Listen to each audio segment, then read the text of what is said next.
కానీ అందరూ కూడా దీనికి చేస్తున్నటువంటి ఈవెంట్కి సన్నాహాలను చూస్తుంటే కూడా చాలా చాలా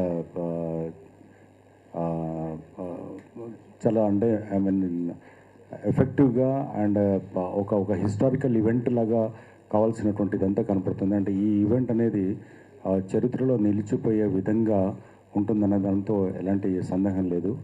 అండ్ అంతా కలిసి వచ్చి అంటే ఒక మంచి వ్యక్తికి అండ్ ఒక మంచి నటుడికి అండ్ ఒక అజాత శత్రువులాగా ఉన్నటువంటి బాలకృష్ణ గారికి జరుగుతున్నటువంటి ఈ సన్మానానికి లేదా వారికి అందరూ కలిసి అందిస్తున్నటువంటి ఒక గొప్ప ఈవెంట్కు మేము కూడా సుచిర్ ఇండియా కూడా ఇందులో పార్టిసిపేట్ చేస్తున్నందుకు చాలా సంతోషంగా ఉంది.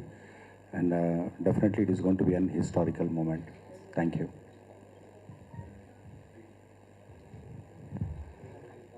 అందరికీ నమస్కారం.